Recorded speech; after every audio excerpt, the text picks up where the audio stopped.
Assalamualaikum warahmatullahi wabarakatuh teman-teman semua. Halo, ketemu lagi sama aku yang akan kembali menceritakan tentang serial Bumi.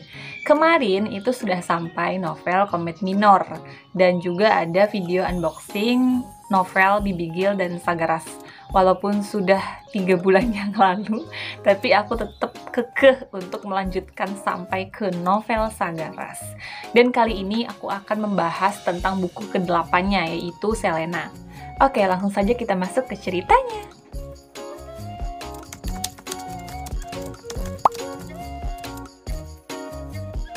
Jadi, Selena kecil itu hidup bersama kedua orang tuanya di distrik Sabit 6. Tetapi pada usia 15 tahun, kedua orang tuanya meninggal dan hanya mewariskan sebuah surat wasiat.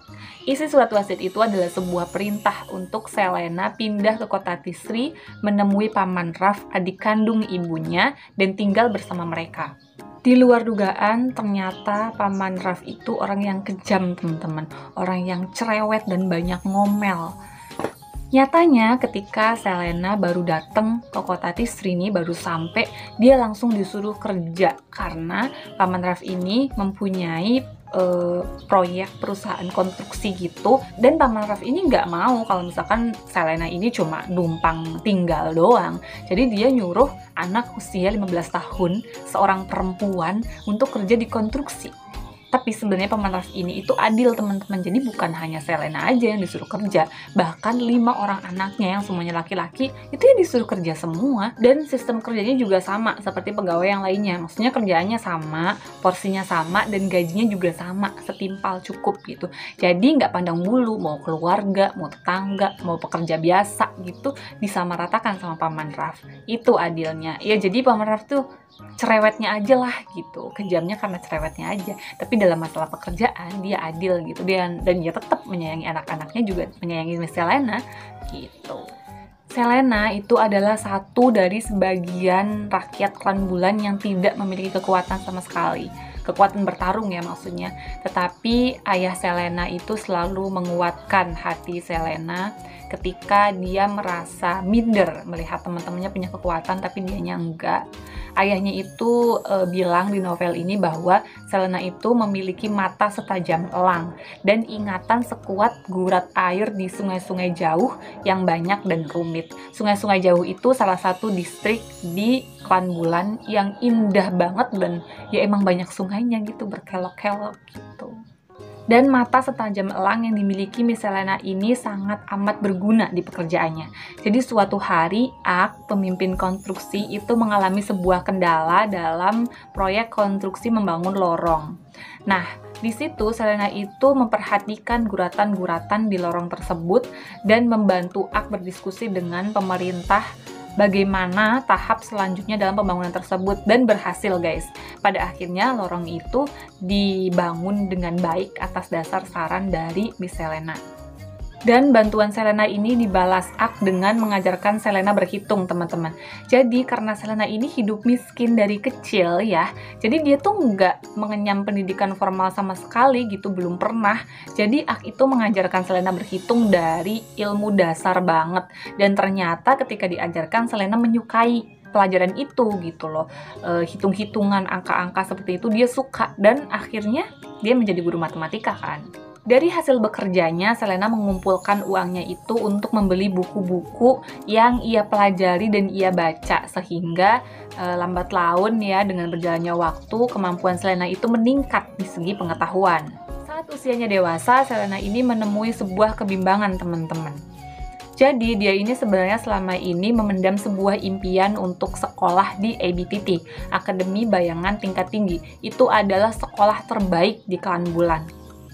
Kenapa Selena bimbang? Karena Selena itu tidak memiliki kekuatan bertarung sama sekali. Sedangkan ABTT itu menciptakan generasi muda klan bulan yang tangguh dalam bertarung dan berilmu pengetahuan tinggi kayak gitu. Selena itu tetap mendaftarkan diri. Dia juga ikut seleksi.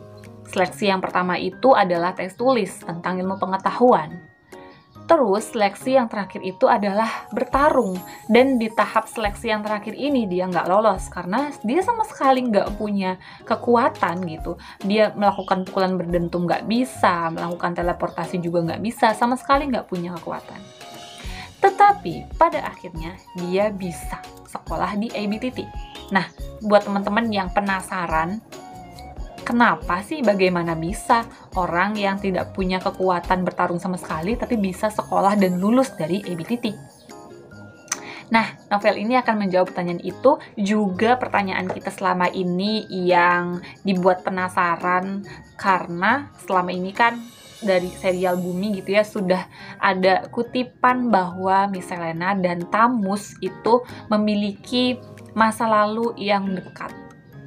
Nah, di novel Selena ini dibahas masa lalu seperti apa sih yang dijalin antara Miss Selena dengan Thamus. Buat teman-teman yang penasaran, silahkan baca aja bukunya, karena aku nggak mungkin spoiler full di sini, apalagi bikin audiobooknya.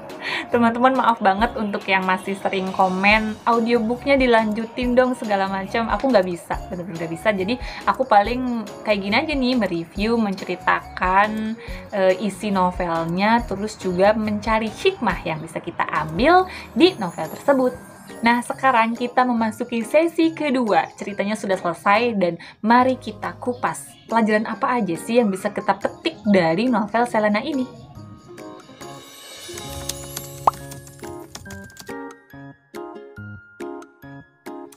Quotes yang pertama.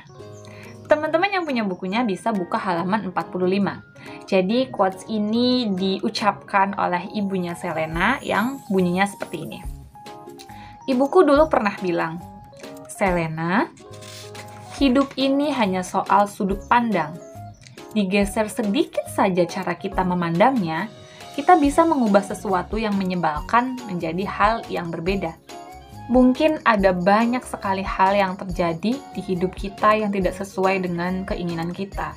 Tetapi, akan selalu ada hal-hal baik yang lahir dari kejadian-kejadian tersebut jika kita selalu berpikir positif dan memandangnya dari berbagai sisi gitu loh. Bukan cuma dari satu sisi aja. Contohnya gini, pandemi COVID yang kemarin. Seperti yang kita tahu, pandemi yang berjalan beberapa tahun itu mengakibatkan semua pekerjaan dan semua sekolah terpaksa dilakukan dari rumah. Dan kesulitan ini bukan hanya dirasakan oleh orang-orang yang terpaksa bekerja di rumah atau terpaksa diliburkan dari pekerjaannya karena pandemi ini, tetapi juga dirasakan oleh para pelajar yang sekolah online, teman-teman. Pandemi ini memaksa semua siswa untuk belajar otodidak di rumah. Itu cukup menyulitkan dan menyusahkan bagi sebagian siswa, karena mata pelajaran yang dipelajari secara online dengan minimnya penjelasan guru, itu seringkali menimbulkan pertanyaan-pertanyaan baru. Ini maksudnya gimana, ini cara ngerjainnya gimana, dan lain-lain kayak gitu. Tetapi kita akan terus-menerus mengeluh jika kita melihat dari sudut pandang kebiasaan. Kebiasaan karena kita terbiasa belajar di kelas dengan tatap muka gitu. Kalau misalkan kita mencoba melihat dari sudut pandang lain, contohnya dengan belajar di rumah, dengan bekerja di rumah, kita bisa menghemat waktu, memotong waktu transportasi yang tidak kita gunakan ketika kita bekerja dan belajar dari rumah. Nah, waktu luang tersebut bisa kita manfaatkan untuk menciptakan kebiasaan atau hobi-hobi baru yang kita sukai dan bisa kita manfaatkan untuk hal-hal baik lainnya. Nah, berbicara tentang hobi-hobi baru, kita lanjut ke quotes yang kedua. Quotes yang kedua ada di halaman 63. Kalau teman-teman punya bukunya, silahkan dibuka ya. Ini quotes diucapkan oleh Ak, pemimpin konstruksi. Ak membesarkan hatiku dan berkata, "Tidak ada salahnya dicoba. Kata orang bijak, kita akan lebih menyesal jika tidak melakukan karena takut, dibanding melakukan meskipun gagal." Dalam mencoba hal-hal baru, akan ada banyak sekali ketakutan dan kemungkinan yang sebenarnya nggak perlu kita pikirin gitu. Kita seringkali overthinking ketika mau mencoba hal-hal baru. Aku ambil contoh kayak gini.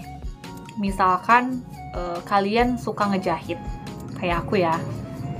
kalian suka menjahit dan juga bisa mendesain model baju yang bagus tuh kayak gimana gitu tuh. Terus kalian berpikir, kayaknya ini bisa jadi peluang usaha deh. Kayaknya ini bisa deh menghasilkan uang nih dari sini nih gitu. Tapi ada satu ketakutan yang muncul tiba-tiba nih. Takutnya kalau misalkan udah keluar modal banyak, terus baju yang kita bikin, baju yang kita jual itu nggak laku. Gimana ya? Nanti rugi dong. Padahal kalau misalkan kita nggak coba nih, kita nggak akan pernah tahu gitu loh. Baju yang kita jual ini laku nggak ya di pasaran? Orang-orang suka nggak ya sama model yang kita punya gitu loh. Orang-orang sukanya model kayak gimana ya gitu. Terus kalau misalkan kita nggak nyoba-nyoba, ada orang lain yang udah nyoba duluan dan modelnya hampir sama kayak yang punya kita gitu. Terus mereka ternyata laku jualannya gitu loh. Terus kita nyesel, aduh coba aja kalau kita mulai lebih awal. Coba aja kalau misalkan aku waktu itu jual duluan gitu. Pasti aku yang dapat uang kayak gitu. Penyesalan itu kan datangnya selalu di belakang ya. Makanya jangan pernah ragu untuk mencoba hal-hal baru selama itu bersifat positif.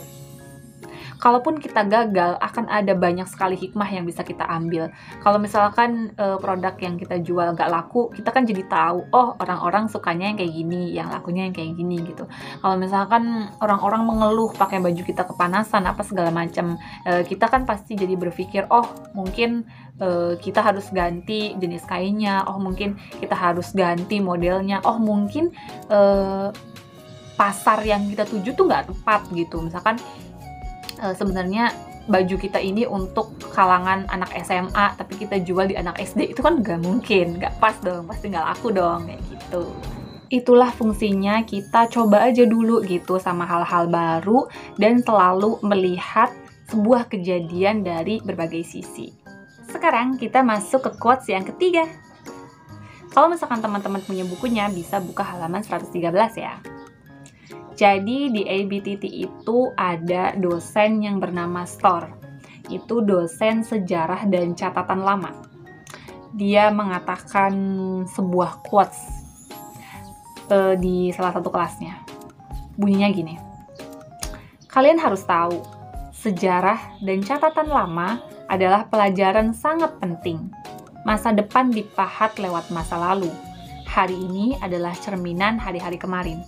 Jadi guys, apa yang kita hadapi hari ini adalah hasil dari apa yang kita lakukan di masa lalu. Contoh simpelnya gini, saya hari ini mereview dan bercerita ke teman-teman semua tentang isi dari novel Selena ini. Nah, saya kemungkinan besar tidak akan bisa bercerita ke teman-teman kalau misalkan di hari kemarin saya nggak baca dulu nih novelnya gitu. Itulah kenapa ketika kita mau mencapai impian kita di masa depan, kita harus mulai berusaha dan membiasakan hal-hal baik dari sekarang. Karena sebuah kesuksesan itu kan nggak ada yang instan ya teman-teman. Semua yang kita dapat, yang kita nikmati, yang kita hadapi hari ini, itu adalah hasil dan akibat dari apa yang kita lakukan di hari kemarin. Dan apa yang akan terjadi di masa depan itu adalah hasil dari apa yang kita lakukan hari ini. Itulah sebabnya kita harus selalu berpikir positif, harus selalu melakukan hal-hal yang produktif setiap waktunya supaya masa depan yang akan kita jalani esok hari itu bisa berjalan dengan baik. Seperti itu. Ya, quotes yang ketiga tadi adalah quotes yang terakhir yang bisa aku sharing ke teman-teman dari novel Selena ini. Terima kasih untuk teman-teman yang sudah menonton, dan untuk yang penasaran gimana sih cerita lengkapnya Selena di novel ini, itu bisa baca di novelnya ya, dan bisa kalian beli di e-commerce seperti Shopee, Tokopedia, atau di Instagram juga banyak toko-toko buku yang menjual kayak gitu. Jangan lupa jangan beli buku bajakan. Kalau misalkan uang teman-teman belum cukup, bisa nabung dulu. Kalau misalkan memang pengen banget nih baca, bisa minjem atau beli e-booknya di Play Store. Karena ya, e-book di Play Store itu harganya lebih murah, bahkan setengahnya gitu. Murah lah pokoknya. Dan kualitas bacaannya isinya kan sama semua, jadi beli e-book juga nggak masalah. Kecuali kalian suka sama bau buku baru kayak aku. Berarti harus beli buku cetaknya. Oke, segitu aja video dari aku hari ini. Semoga bermanfaat untuk teman-teman. Jangan lupa share ke semua sosial media teman-teman. Dan juga subscribe, jangan lupa. Aktifin loncengnya juga supaya kalau aku yang jarang upload video ini, tiba-tiba upload, ada notifikasi di HP-nya teman-teman. Gitu ya, terima kasih sudah menonton. Assalamualaikum warahmatullahi wabarakatuh.